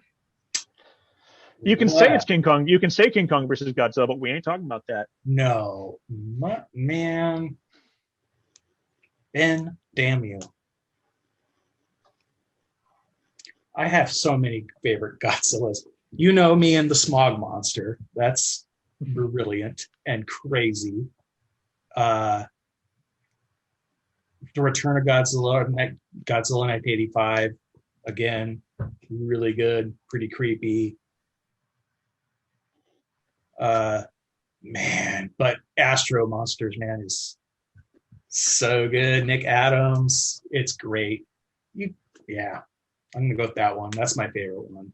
I watched that one. Invasion of Astro Monster. Yeah. Also known as Godzilla versus Monster Zero, the second appearance of King Ghidorah, and the first film in the series with aliens. Yeah, and great aliens too, man. So good. Probably the best still to this day. Yeah. And that's that includes like jumping into the 90s and Millennium films. Like those are probably still the best aliens they ever came up with. Son of Godzilla, me and the kiddo, we watch like once a week. You'd think I'd get sick of it, but I don't. That's like the perfect Godzilla film to introduce a young child. Yeah. Favorite Kong though, besides the first one. You can include the first one. I just didn't want to include the first Godzilla because you know what? It's the obvious answer. It is the obvious one, but I love Kong Skull Island. The thing with all the Kongs after the 33 is they do this whole thing where like he's not a monster anymore. He's not scary. Like I think it starts with the 76 where Jessica Lange's like feels sorry for Kong and all this, and whereas like Fay Wray, she's just screaming the whole goddamn time, like she's terrified the whole time. And I like him as a monster, but he's not like a bloodthirsty monster either. There's still that human thing, but there's not this like weird romance thing that they always try to. The Peter Jackson one's really weird for me. I don't know. It's just like, come on, man. Kong Skull Island. I love that one. He's a monster. He uses tools to kill monsters. It's great.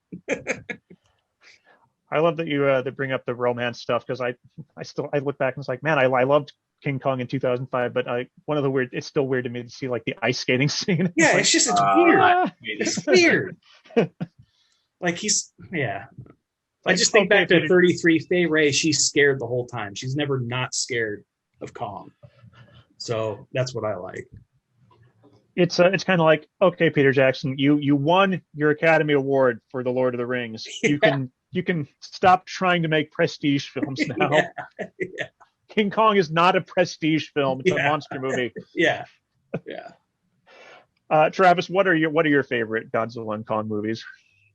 Well, like I said, like I only watched like the first Godzilla and King Kong like this week, and I haven't watched every Godzilla movie. I watched a few as a kid, but I don't really remember most of them. I can remember little bits and pieces. So when it comes to Godzilla films, the only ones that I can actually put up as potential candidates are the original 55. I know we stated it many times. It's 55, right? 54. 54, the 98, the 2014, and then the remake, or the 2016? No, 17 for Kong? No, for King of the Monsters. Where he 19. 19. I know, it probably feels like earlier because it was the year before we all shut down. Right. Feels like forever ago. Yeah, it does. So those are like the only Godzilla films I could technically put up as like contenders for this list. And out of all of them, like, of course, I think maybe the first one is the best made film wise, but I think the next follow-up for me would probably have to be either the 2014 or 19 film, because the problem is like the 19 one just felt kind of dumb at times, and not like the good kind of dumb. But the 14 film is like, they're out of a 2-hour movie, there's only like 10 minutes of Godzilla, and most of the time he's like hidden away and they cut away from monster fights. It's like, that's what we're here for. We're here to watch monsters fighting each other. So yeah, it's like probably the first one the best, and then if I had to pick runner-ups, it's a tie between 14 and 19. Although I will say, I know like you kept like bad-mouthing it a bit, and I understand why. I grew up with the 98 Godzilla film, so that's a guilty pleasure for me. I do enjoy watching that from time to time. Because like, you know what? Go ahead. Because like, I think people say it best at times is like, if you take out Godzilla and call it just like giant lizard monster or whatever, it's your generic monster movie. People wouldn't consider it as bad. It's just the problem is it's called Godzilla. Yeah. And he shares little to no traits except for maybe like nuclear origin. Yeah. and like the little spines on his back, which I think were in the contract, like you had to put in there from Toho, like you had to put those in there. Yeah. Oh, I forgot to mention Shin Godzilla, Ben. How could you let me forget? Well, you know, that one is still newish. Ooh, it's a doozy. We haven't watched it a billion times yet. It's a doozy. As for the 1998 film, you know, I'll trash talk all kinds of films on here, but I will say, like, if you're a fan of something, don't let that discourage you from being a fan, like, for sure. We've talked a little bit about all the Star Wars films, and man, to be someone who was introduced to Star Wars with the Phantom Menace, I kind of envy that generation, because that's the generation that grew up like with like loving that trilogy. Whereas Daniel and I, of course, you know, knew the original trilogy as kids, just like we know Godzilla. Mm-hmm. And, you know, getting into the prequel trilogy was like, oh, this is frustrating. It's not good. It's like, but yeah, it's like if that was your introduction, it's like, yeah, that's how you got into it. That's how you understand it. You know, Ewan McGregor is your Obi-Wan. I mean, actually, Ewan McGregor kind of, I think, is still everyone's Obi-Wan, but I'm looking forward to seeing him reprise the role in the Disney Plus series. I am too. But like, yeah, like, you know, I can't stand the Transformers films. I'm not going to tell someone you can't like it. I'm just going to say, you know, don't force me to sit down and watch them. That's all I'll say. Yeah. That kind of thing. So, oh man, my favorites. Yeah. Talk about my favorites. Sorry. Go ahead. I still need to answer which of the King Kong films, because we. Oh yeah. Again, like probably the first one, the best. Did not see Son of Kong. But if I had to again pick the next follow-up, I have to agree with you. Kong Skull Island for me, just because again Peter Jackson's just felt overbloated. It tried to be something a bit bigger than what it thought it was going to be, and where Kong Skull Island, they were just like, we're just going to make a fun giant monster movie. Let's just have fun with it. He's going to fight Godzilla in a few years. Just let him fight some other monsters and stuff like that. So it was just a fun ride, whereas the Peter Jackson one, you have to be in the right mood to watch that 3-hour film where you don't even get to the island until the 1 hour mark. Yeah. Yep. Whereas in the original King Kong, it was like, what, 20, 30 minutes and we're already on the island. Yeah. Yep. And gosh, yeah, if you watch, I have never watched it, but I think the extended version may hit the 4-hour mark, which is like, no, that's just Peter Jackson for you. Yeah. So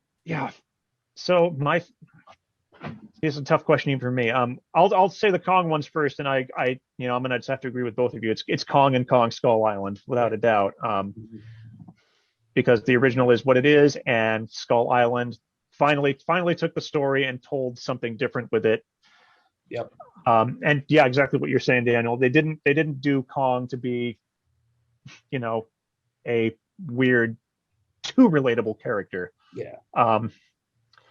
But Godzilla, apart from the original, so tough. I'm a pretty huge fan of. I'll go with the Heisei series of films. I still really love Godzilla versus Biollante. It set the stage for what the rest of that series was going to feel like. It was like one of the first times that Godzilla had a really like vicious, visceral battle. Yeah. And one of the first instances, apart from King Ghidorah in the original films, where a monster towers over Godzilla. Like, it's incredible. And that series kind of took that formula and went with it from there, and finally started having some continuity with bringing back characters. And also, like, just the humans in that movie are fun. They've got a great subplot with just espionage and action. And it's like, okay, this is, you know, very different from what you typically expect from a Godzilla movie. From the original series, I would probably have to go with, and this is rough me saying this because this monster is not my favorite monster by a long shot, but I think Mothra versus Godzilla is an excellent film. Yes, it is. I think it really got across what some of the stuff they're trying to do in King Kong versus Godzilla in terms of what kind of story and intention they were trying to get across with this is what the economy is and it's stupid. I think they did it even better because they weren't trying to be goofy about it. I love the goofiness of King Kong versus Godzilla. It has Godzilla's like best entrance too. It's so good. Yeah. So and the fact that like two of the best shots in the film were complete accidents. First, him tripping into the castle was like perfect. They got that on film, and then setting the head on fire was like, oh, we got that on film, and we're keeping it. Yeah.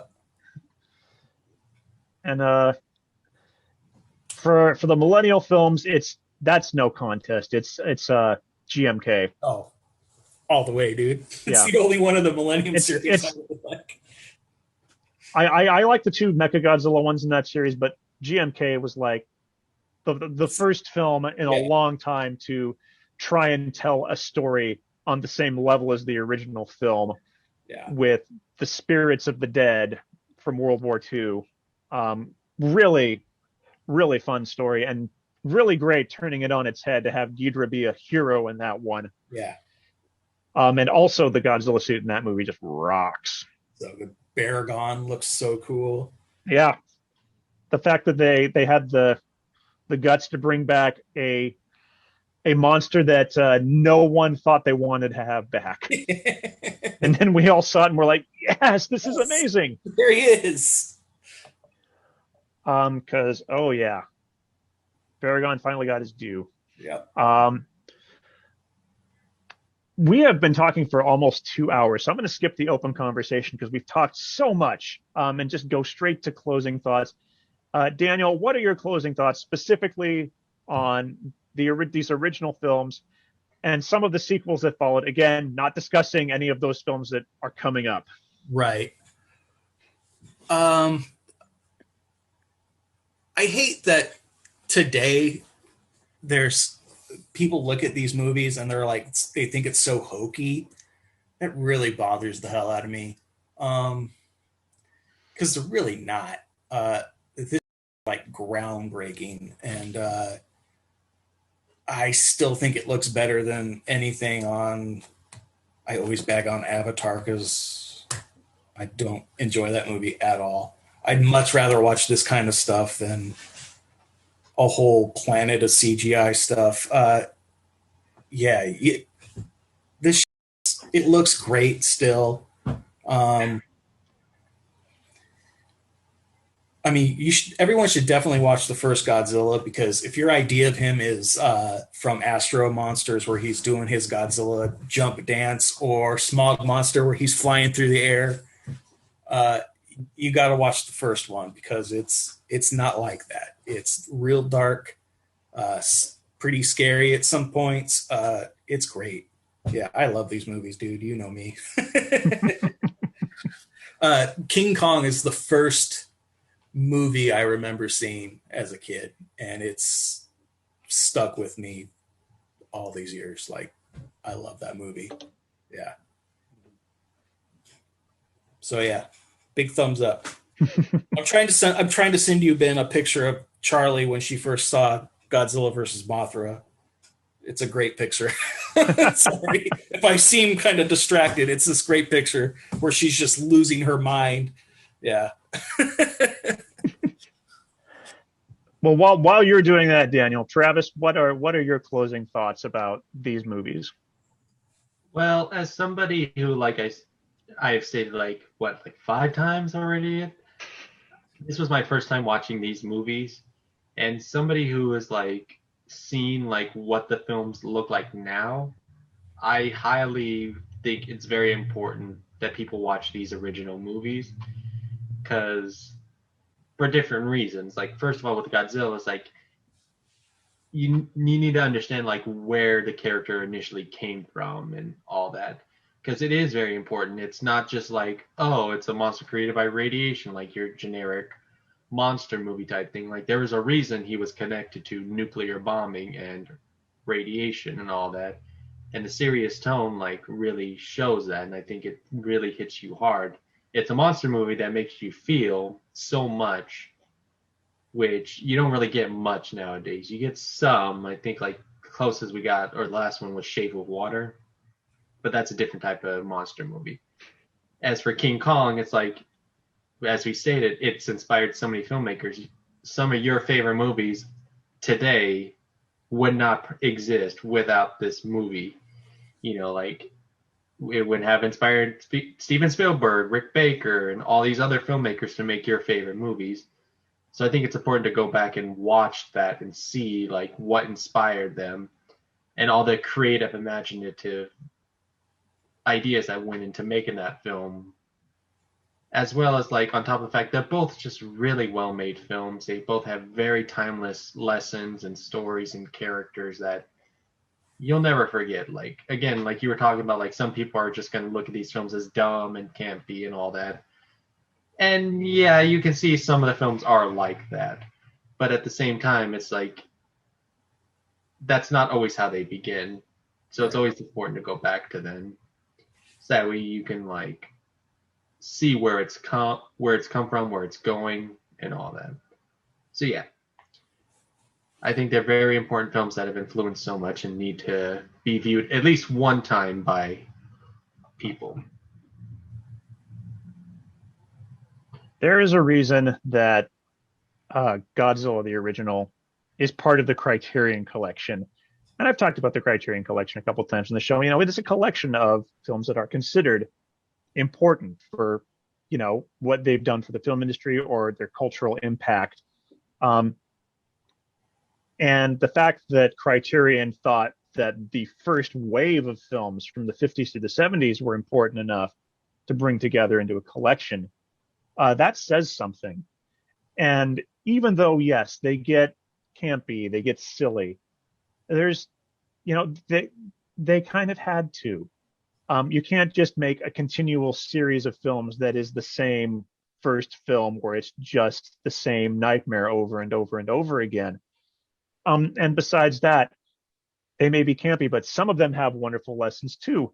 Daniel mentioned Godzilla versus the Smog Monster is a great lesson in what the dangers of just pollution, just general pollution, you know, of protecting the environment. Because the truth is, we don't have Godzilla here to save us from the devastation of greenhouse gas effects. And greenhouse gases aren't a monster. They're just a thing that we have, unfortunately, have to deal with. And, you know, the fact is Godzilla remains relevant today, the original film, because we don't think about it every day, because far crazier things have happened in the past 50 years, but the threat of nuclear war has not gone away.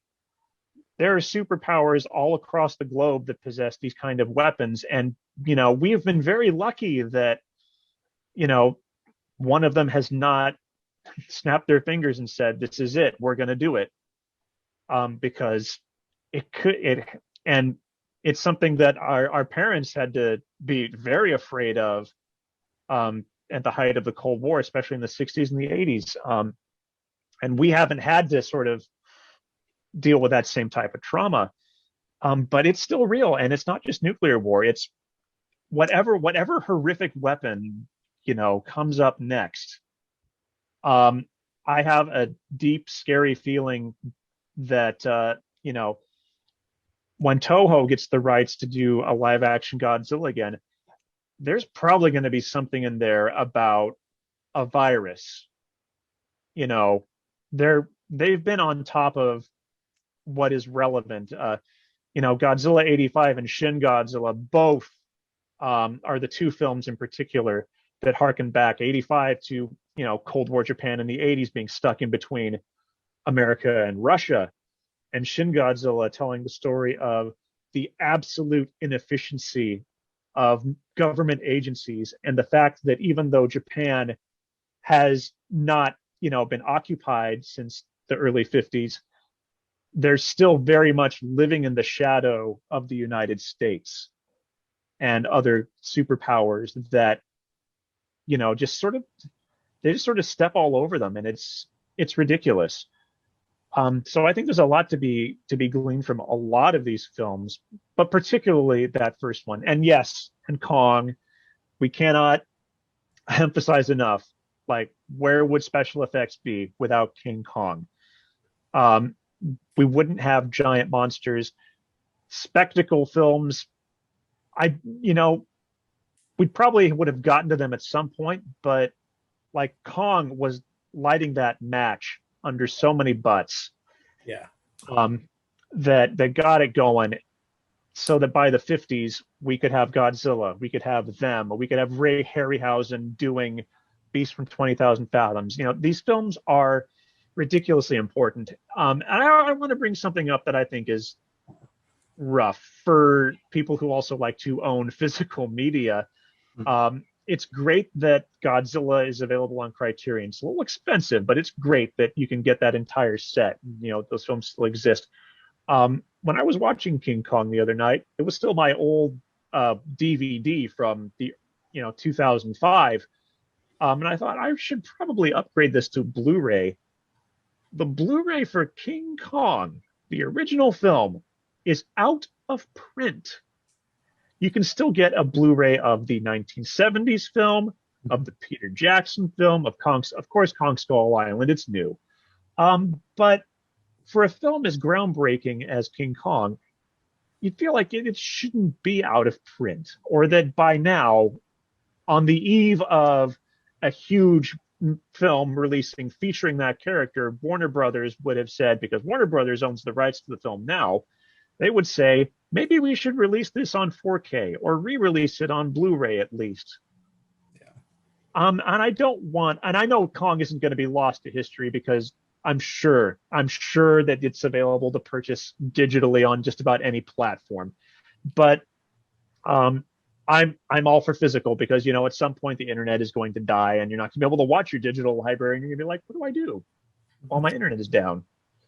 Or if the internet ever just goes down permanently and we're stuck living in an 80s era hellhole. So I don't know. To me, it's one of those movies that needs to continually be made available. Yeah.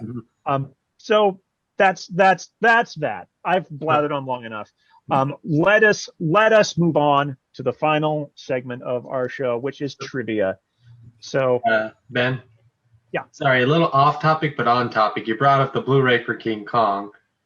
A little side note that has nothing to do with this podcast, but kind of does. I actually ordered the Blu-ray for King Kong, and it was like $45. But then my package got stolen out of the mailbox. And the seller did not offer insurance because I didn't ask for the insurance. So, yeah, that was so much fun. I had to... Oh. I was so afraid of it happening, I just rented it digitally until I can figure out where I can get this where it's not going to get stolen again. Yeah. When I was looking it up, I was looking for it on Amazon, because obviously it's the easiest go-to place. Amazon Marketplace has like the 2010 like official US Blu-ray release. The cheapest I could find it was for $140. They have like region-free imports that are only like $40, like you paid for. But like, man, I want that American one, mostly because it's got all the like behind-the-scenes stuff on it. I happen to know that it has like a 2.5-hour documentary, and it's like, that would be great to have. Yeah. So that's why, if I ever have to, I'll buy the import. But I also know the picture quality probably won't be as good, because it's probably a bootleg. But anyway, yeah. We're technically on topic. We're still talking about film and how frustrating it can be to experience these films. But trivia. Tonight's trivia question is basically just a happy little number.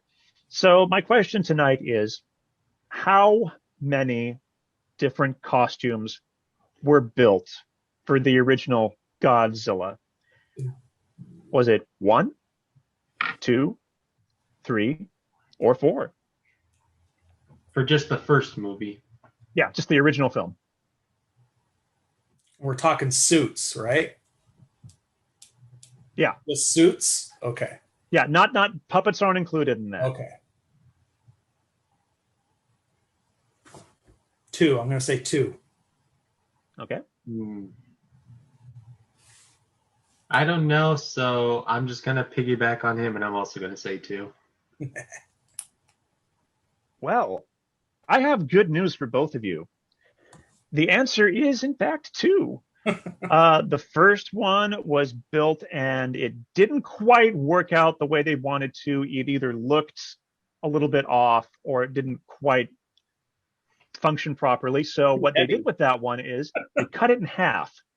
Right. And they used the feet for close-ups of stomping shots, and they used the top half for close-ups of the head. And then they built the second suit, and the second suit is the one that you primarily see, like the full body.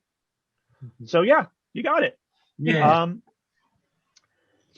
And of course, just fun little trivia fact about the series as it went forward.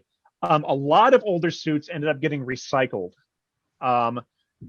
In ways that I think are very creative. And I think one of the most obvious uses of it is in Godzilla versus Gigan. The suit for, I think it's the suit from Son of Godzilla is used in Godzilla versus Gigan for the water scenes. So that became the water suit. Yeah. That suit would take all the water damage in films. And then they had the 70s Godzilla suit when Godzilla would pop up on land in that movie. Yep. So, yeah, they found very interesting ways to reuse old suits. Ultraman got a lot of them. That too, when Tsuburaya left Toho and he got a few favors and got some of those suits. Yeah. There are several occasions where you'll see Ultraman fighting Godzilla with like a fin on its neck. Yeah. And I think Baragon got used like a lot just with a different head. So, and before we go tonight, I just want to give the audience a little perspective of what before you go out and watch Godzilla, which you should, if you want some perspective on what the original suit looks like, this is an action figure that I picked up a couple years ago. This is the look from the original film.